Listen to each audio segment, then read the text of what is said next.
जंतर मंतर येथे विद्यार्थी देशाचं आंदोलन करत होते की धर्मेंद्र प्रधान जो आहे त्याने राजीनामा द्यायला पाहिजे, यासाठी जे आंदोलन चालू होतं त्या आंदोलनाला जे हिंसक वळण हे पोलिसांनी दिलेलं आहे, सरकारने लावलेलं आहे. एक डायलॉग सुद्धा होऊ शकत नाही. म्हणजे हुकुमशाहीची जी सुरुवात होती, जी आम्ही आधीपासून सांगत आलो 2014 पासून, की एक हुकुमशाह जन्माला येतोय आणि तो हुकुमशाह जन्माला आलेला आहे, तो काम त्याचं कार्य करतो आहे. कारण ज्याला परिवारच नाहीये त्यांना परिवाराबद्दलची चिंता काय राहणार आहे. आणि म्हणून ज्या जंतर मंतर जो प्रकार झाला तो डायलॉग करण्यासाठी संसदेमध्ये माननीय विरोधी पक्षाचे 150 कोटी जनतेचा आवाज, जो आवाज त्या संसदेमध्ये होता, तो संसदेमधला आवाज सुद्धा त्यांनी बंद करण्याचं काम केलं. म्हणून त्यांनी जंतर मंतरच्या त्या संसदेच्या बाहेर जाऊन PM आवाजच्या बाहेर त्यांनी आंदोलन केलं. अक्षरशः 150 कोटी जनतेचा जो आवाज आहे, जो विरोधी पक्षनेता राहुल गांधींना अक्षरशः जेव्हा उचललं, अख्ख्या देशाने बघितलेलं आहे.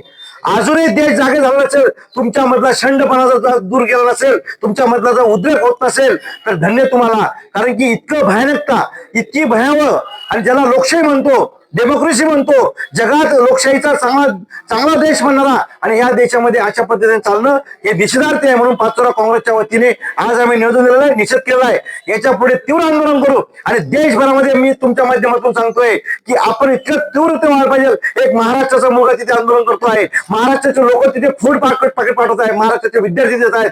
या विद्यार्थ्यांना जात नव्हती, या विद्यार्थ्यांना धर्म नव्हता, या विद्यार्थ्यांनी त्यातल्या अनेक युवकांनी यांनाच मतदान केलं होतं आणि यांना मतदान करून यांना सत्य बसलं होतं. आणि त्या युवकांना जेव्हा काठ्या बसल्या, ज्या अक्षरशः मुलींचे कपडे फाडले, अक्षरशः पोलीस डिपार्टमेंटच्या काही लोकांनी तरी काठ्यांनी मारलं, अक्षरशः ते गुंड, खासगी गुंड तोंडाला मास्क लावून ते अटॅक करत होते.